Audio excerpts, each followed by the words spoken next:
로마서 14장에 오면서 바울은 드디어 로마 교회 공동체를 향해 교회 내부의 문제 이야기를 하기 시작합니다.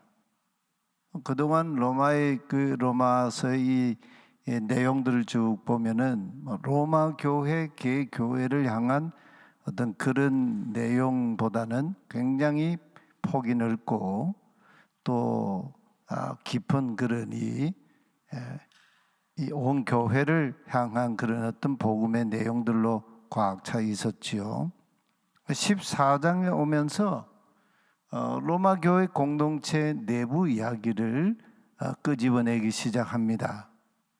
앞서서 로마서 1장을 말씀드렸지만 로마 교회 공동체는 당시 로마 제국의 심장부인 도시 로마 제국의 그 수도가 바로 로마 아닙니까? 거기에 주류인들이 아니었습니다. 권력 가진 사람, 부자들은 주로 당시 로마시에 형성된 7 언덕이 있었는데 그 언덕 위에 아주 전망이 좋은 그런 곳에서 주로 이렇게 살았습니다. 그러나 이 당시 로마 교회 성도들은 도시 중심부에서 벗어난 강가나 저지대, 강은 항상 낮은 지대에 있지 않습니까? 강가에나 또는 저지대, 빈곤지대에 사는 자들이 로마 교회의 주류를 이루고 있었습니다. 어느 가정에서 예배를 드렸을 겁니다. 기록을 이렇게 보면은 로마에는 한 5개 정도의 가정 교회들이 있었다. 그런 이야기입니다. 14장에 오면서 바울은 드디어 로마 교회가 처하여 있는 그들의 내부 문제, 아주 실제 문제를 다루고 있습니다. 이 14장을 시작하는 바울의 이야기 내용이요, 좀 특이해 보이지 않습니까? 1절에 보면 그 내용의 흐름을 제가 이 원어의 이 뉘앙스를 해서 이렇게 제가 번역을 했습니다. 현재까지도 믿음이 연약한 채로 살아가고 있는 자를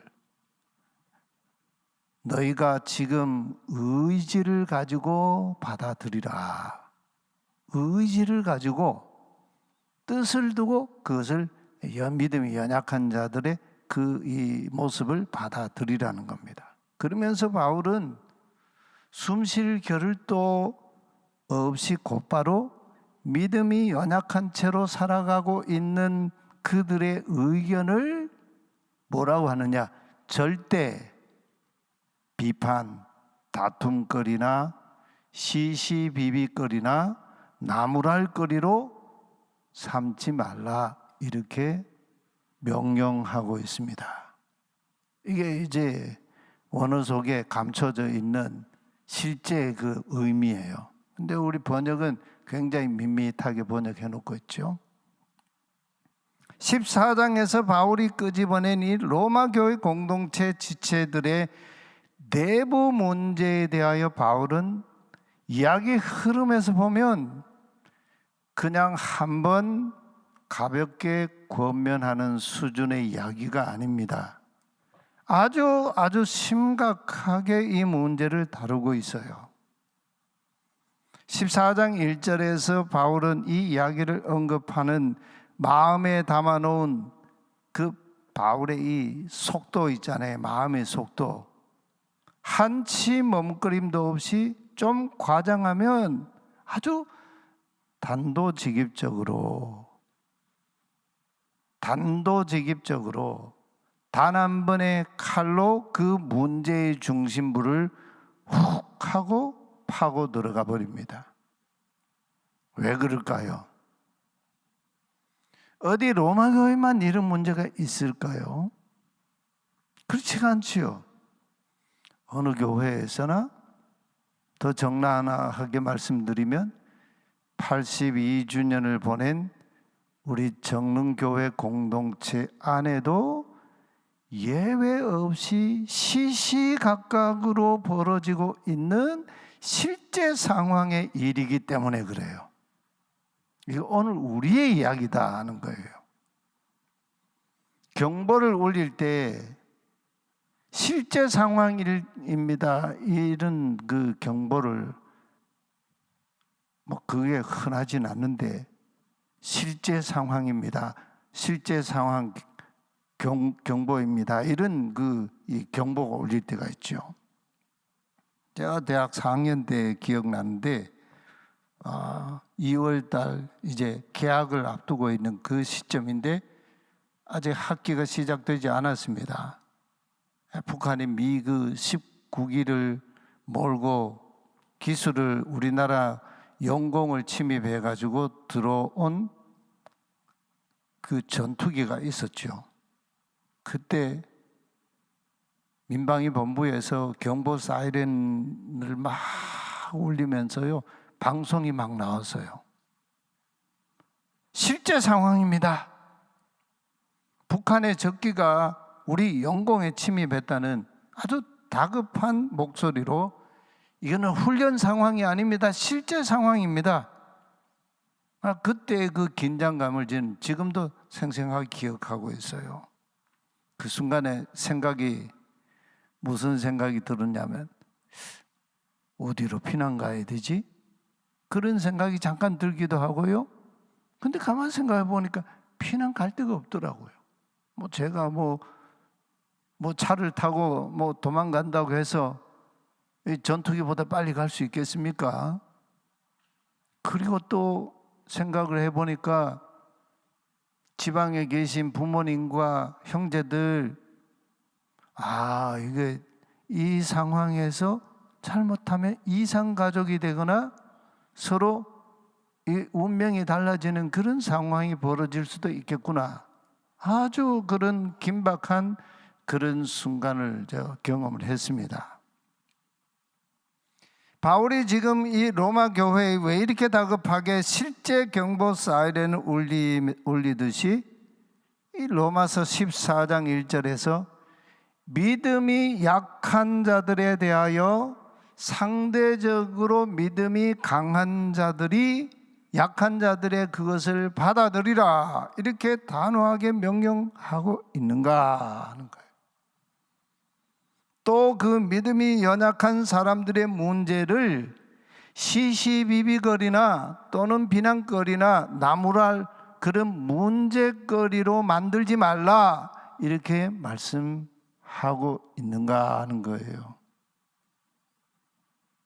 우선 여기서 바울의 이 말이 조금 어폐가 있어 보이지 않습니까? 믿음이 약한 자들과 믿음이 강한 자들, 그 기준이 뭡니까? 여러분 믿음이 강한 분이십니까? 약한 분이십니까? 주여 우리에게 믿음을 더하여 주소서, 우리가 기도하는데요, 여기서 말하는 믿음이 약하다라고 하는 이 의미는 살고 죽는 신앙의 본질적인 문제의 믿음이 아니에요. 즉 우리의 신앙의 본질적인 문제는, 우리의 구원은 하나님이 로마서 입장에서 보면 하나님이 우리에게 보내신 한 의가 있죠. 유일한 의, 유니크한 의가 있죠. 그 의는 하나님의 독생자이신 아들 예수 그리스도를 우리에게 보내셨는데, 로마서 5장 8절에서 뭐라 그럽니까? 우리가 아직 죄인 되었을 때에 그리스도께서 우리를 위하여 십자가에서 죽으심으로 우리에게 대한 하나님의 그 사랑을 확증하셨다, 이렇게 증언하고 있잖아요. 이 믿음의 본질이죠. 신앙의 반석이죠. 그래서 예수 그리스도께서 십자가에 죽으셨다. 속죄 양으로 죽으셨다. 그리스도의 죽으심은 우리를 대속하기 위한 죽음이다. 그리고 그 죽음으로 끝나신 것이 아니라 죽은 자 가운데에서 죄와 사망의 권세를 이기시고 사흘 만에 다시 부활하셔서 고린도전서에 가면은 바울이 이 문제를 두고 이렇게 말하죠. 장사 십자가에 죽임 당하시고 장사 지냄 받으시고 성경대로 사흘 만에 다시 살아나셨다. 바울이 이 복음을 증언하지 않습니까? 복음의 그 내러티브에 이런 부활에 대한 이런 믿음, 복음과 같은 그 문제에서 믿음이 있다 없다 그런 차원의 얘기가 아니에요. 예수 그리스도의 속죄 사역이나 십자가 부활 같은 핵심적인 신앙의 요체에 대한 믿음이 약하다는 말이 아니에요. 그러면 무엇입니까? 구약시대에 예수님이 오시기 이전까지는 팔레스타인 땅에, 약속의 땅에 터잡고 조상 대대로 살아오면서 거기서 신앙을 지켜왔던 유대인 출신들이 예수 그리스도를 주로 메시아로 고백하고 이제 개종을 하지요. 유대교에서 당시 상황에서 보면 그리스도인이 됩니다. 이 사람들이 예수 그리스도가 메시아요, 그리스도요 하나님의 아들이시요 세상의 구주이시라는 걸 확고하게 믿고 있었지만 그들은 그리스도 안에서 예수 믿는 신앙인이 되었지만 조상적부터 살아오던 유대인의 삶의 방식, 그 종교적인 어떤 습관을 버리지 못한 채 이방인들이 볼 때 좀 너무 유별나게 예수 믿는다. 그런 어떤 모습을 가지고 있는 그걸 그대로 유지를 하고 있었다. 그런 얘기예요. 당시에 뭐 사도 바울도 사도행전에서 보면 알지만 디모데를 만났는데 이 디모데는 어머니는 유대인이고 아버지는 이방인이었지 않습니까? 그래서 디모데를 자기의 이 선교 복음 동역자로 데리고 갈 때에 그에게 할례를 행하였다 이렇게 말하고 있어요. 바울이 디모데에게 할례를 줬어요. 그런 바울이 로마서에서도 그러고 또 갈라디아서에도 그러고 할례가 무엇이뇨? 할례나 무할례나 그 아무것도 아니다. 또 이런 얘기도 하거든요. 그러니까 유대인으로서 그리스도인이 되어도 그들은 난지 8일 만에 할례를 여전히 행하면서 예수를 믿었어요. 이방인 출신 그리스도인들이 볼 때 유대인의 그런 행태가 별로 이렇게 자기들에게는 그게 다가오지 않는 거예요. 서로 신앙의 모습에 다름이 존재하는 거죠. 한 교회 공동체 안에 말이죠. 우리나라에서도 좀 상황은 다르지만 우리 한국 교회 초창기에 우리 많은 성도님들은 유교 문화라고 하는 이 터 위에서 기독교를 받아들였습니다. 그러면서 또 무속 종교라고 하는 이 샤머니즘이 굉장히 그 우리나라 이 사람들의 신앙의 어떤 심성에 그게 깔려 있어요. 조상 대대로 살아오던 유교 문화적인 뭐 예의 범절이라든지 어떤 의복 스타일이라든지 이런 문제는 예수를 믿고 나서도 바뀌지가 않아요. 별로 그걸 벗어 던지지 않습니다. 유교 가풍을 가진 집안의 예수 신앙인들 그리스도인들은 주일이 되면요, 저희 할아버지도 그러셨어요. 제가 어릴 적 기억이니까요. 할아버지 그때 연세가 제가 할아버지를 인지는 안 됐지만 할아버지를 제가 눈으로 보고 인식하고 할아버지를 알아가던 그때가 할아버지 50대 60대 중반 여기까지였어요. 69세에 돌아가셨는데 그 할아버지의 모습이 제 안에 아주 각인이 되어 있거든요. 근데 할아버지는 교회 가실 때는 꼭 한복 두루마기를 입고 예배당에 가셨어요. 할아버지께서 양복도 입으시는데 양복 입고 예배당 가시는 걸 저는 본 기억이 나질 않아요. 그때 할아버지 연세가 60대였어요. 지금 저쯤 되는 그런 때였어요. 웬만하면 좀 간편한 양복을 입고 예배당 가시면 예배하러 가시면 되는 일 아닙니까? 심지어 겨울에요 새벽기도 가실 때에도 한복을 이렇게 다 차려입고 그리고 이제 자전거를 타고 가시는 걸 제가 기억해요. 그러나 할아버지도 한복 입으시고 저희 할머니도 주일에 예배 때가 되면 언제나 머리를요 곱게 이렇게 빗으시고는 딱 빗으셔서 머리를 이렇게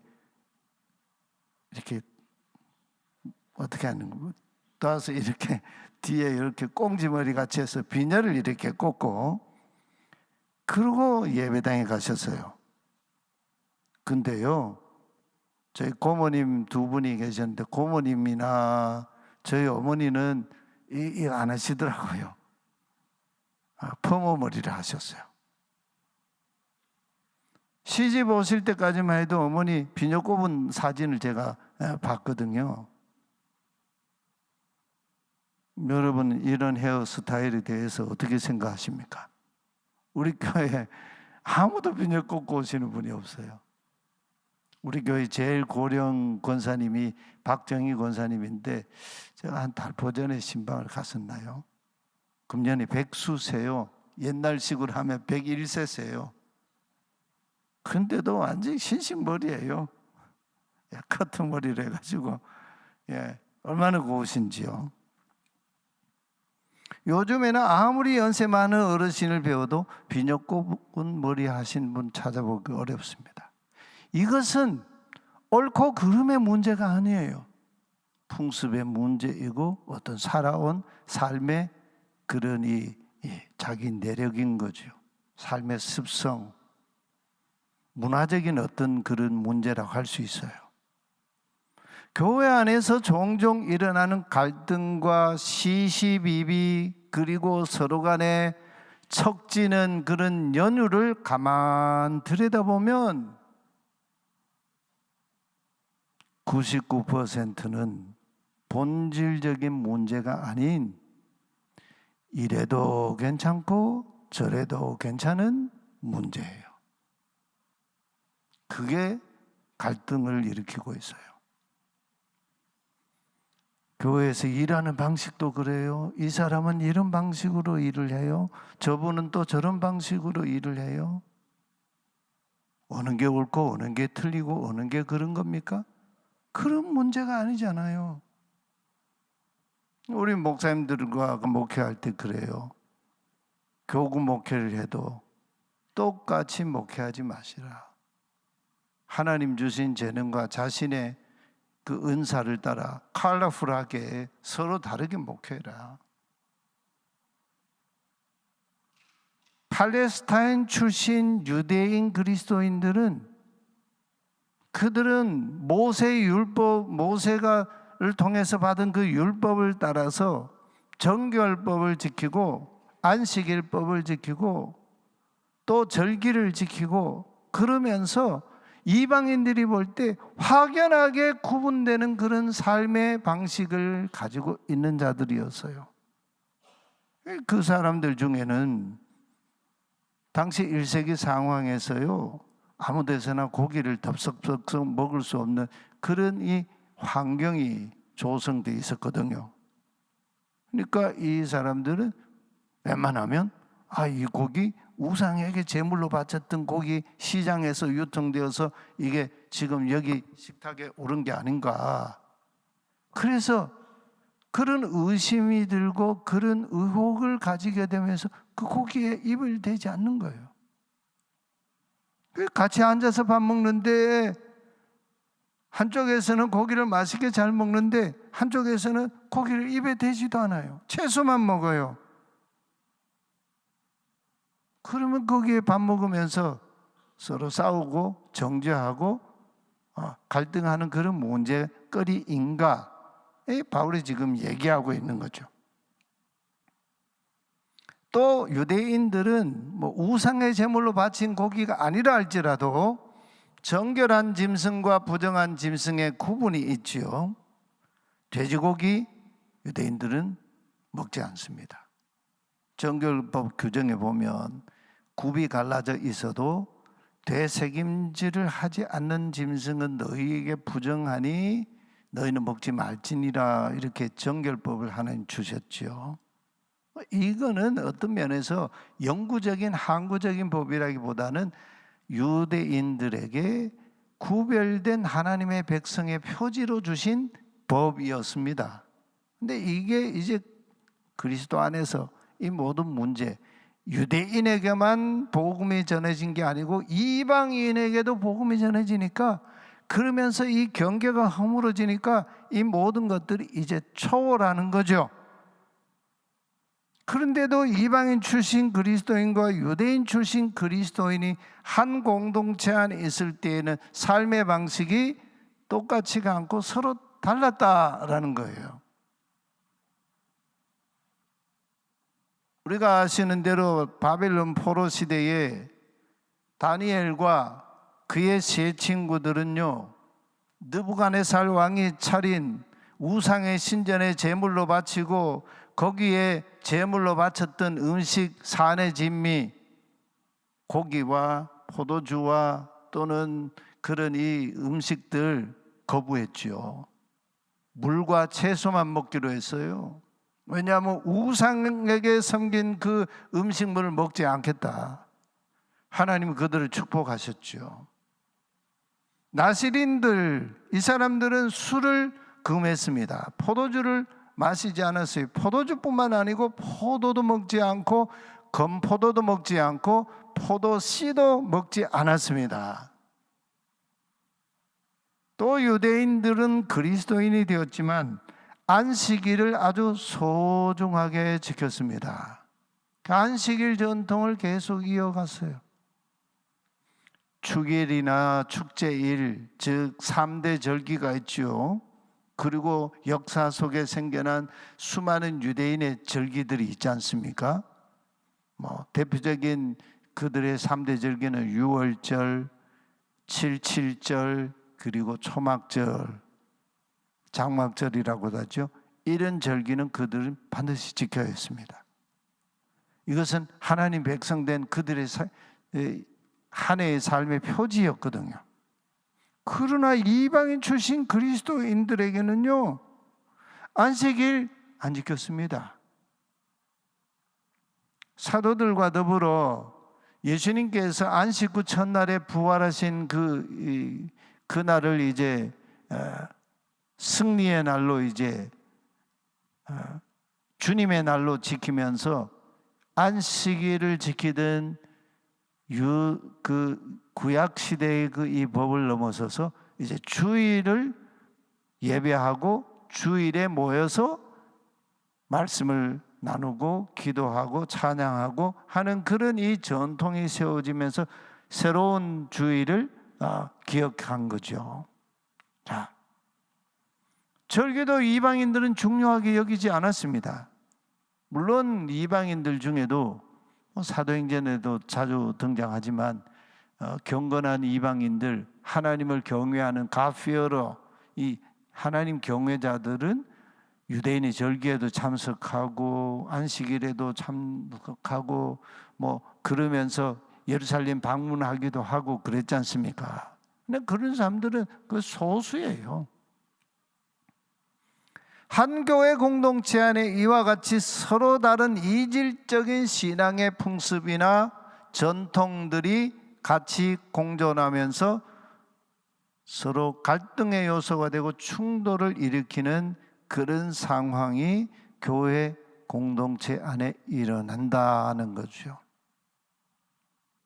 또 우리 교회 같이 역사가 어느 정도 꽤 있는 교회들은 오랫동안 정릉교회에서만 예수 믿고 살아온 분들, 일전에 돌아가신 우리 집사님, 그 집사님은 정릉교회밖에 모르는 그런 집사님이셨어요. 평생을 그냥 한 교회에서만 신앙생활했던 집사님이세요. 오랫동안 정릉교회에서 신앙생활에 온 분들과 이제 막 갓 등록한 새 교우들이 서로 이질적인 신앙의 정서가 그런 이 갭이 생길 수가 있어요. 간극이 있을 수 있어요. 어떻게 해야 되겠어요? 그럴 때 정릉교회 교인들이 무조건 새로 온 성도들을 무조건 우리식으로 다 따라 들어오십시오 이렇게 강요해야 하는 문제입니까? 그거 아니다는 얘기예요. 사도 바울이 제시한 신앙의 대원칙이 있습니다.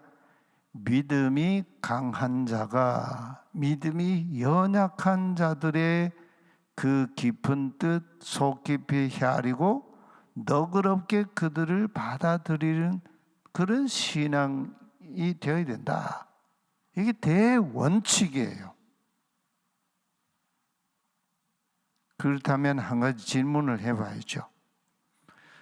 로마 교회 공동체 안에서 믿음이 강한 자가 누구일까요? 반면에 바울이 오늘 여기에서 믿음이 약한 자들을 이야기하고 있는데 그 믿음이 약한 자들은 누구일까요? 로마 교회는 이방인 지역에 세워진 이방인이 주류인 교회이죠. 로마서 14장, 15장의 입장에서 볼 때 15장까지 이 믿음이 약한 자, 강한 자 얘기가 계속 연결되니까요. 계속 우리가 이 문제를 같이 나눠보려고 합니다. 사도 바울이 말하는 믿음이 강한 자는요, 우리 생각하는 것과 정반대로 로마 사람 출신, 즉 이방인 출신 그리스도인들이 지금 이 상황에서 바울이 말하는 믿음이 강한 자들이에요. 그에 비하면 유대인 출신 그리스도인들은 로마 교회 안에서 오히려 소수자들이고 이 유대인 출신 그리스도인들은 여러 가지로 로마에 있는 이방인 출신 그리스도인들보다 훨씬 더 신앙생활에서 제약이 많아서요. 지금까지 말씀드린 대로 그들이 쭉 모세 때부터 주어진 그 토라를 따라서 그 이 말씀의 법을 이렇게 토라를 따라서 살아오던 삶의 어떤 관습, 삶의 어떤 이 규범들이 쭉 있는 거죠. 그러다 보니까 운신의 폭이 좁았습니다. 예수님 시대의 유대인들은요, 안식일에는 5리를 이상 더 걷지를 못했어요. 5리 이상 걸으면 그 여행이 돼버리는 거예요. 1km를 못 걸었어요. 한 900m 정도. 900m면 저희 사택에서 교회 오는 거리보다 조금 더 가겠죠. 그 정도 거리밖에 이동을 못했어요. 안 그러면 이 안식일을 범하는 죄가 됐어요. 그것도 자기들이 만들어 놓은 할라카였던 거죠. 하나님 그렇게 정하지는 않으셨거든요. 자기들이 만들어 놓은 그런 이 법들이 있었어요. 그러다 보니까 이방인들 입장에서 볼 때 저 사람들은 믿음이 있다면서도 굉장히 뭐가 이렇게 자유롭지가 못하네, 자유하지 못하네, 믿음이 연약한 자들로 보이는 거죠. 바울이 3가지 이야기를 하고 있어요. 첫째는 온갖 종류의 음식을 먹는 강한 자들. 이 문제는 고린도 교회에서도 이미 드러났죠. 고린도 교회 성도들 중에는 이방인들이 주르니까 그 사람들은 이방의 신전에 당시 고린도 시장에 유통되는 모든 고기들은 다 신전에 제물로 바쳤던 고기들을 내다가 유통을 시키는 거예요. 그러니까 아주 근원적으로 파헤쳐가면 이거 우상에게 바쳐진 제물이잖아요. 어릴 때 참 떡이 귀했습니다. 정릉교회에서는 떡이 아주 많은데요. 가끔 가다 보면 추석이나 그런 이 성묘하는 날 있잖아요. 어릴 때 고향에서 막 이렇게 뛰어다니면서 놀다가 보면 성묘하는데 거기 제사를 하고는 꼭 뭐 떡도 차려놓고 제사상하고는 길 지나가는데 막 불러요. 야야 이리 와서 이게 떡 먹으라고. 제가 떡을 먹었을까요? 안 먹었을까요? 그냥 불이 나게 도망을 쳤습니다. 막 모름지기 저는 저거 우상, 제사 지낸 우상의 제물이다, 그런 의식이 제 안에 있었어요. 지금 먹으라 그러면 먹을까요? 안 먹을까요? 뭐 먹을 수도 있어요. 그러나 안 먹어요. 실족할 사람들이 있을까 싶어가지고 안 먹지요. 바울이 그랬어요. 나는 고기 얼마든지 먹을 수 있다. 그러나 내 자유함이 다른 사람에게, 연약한 자에게 실족할 거리가 된다면 나는 영원히 고기를 먹지 않겠노라. 이게 오늘 이 말씀의 근원적인 의미이죠.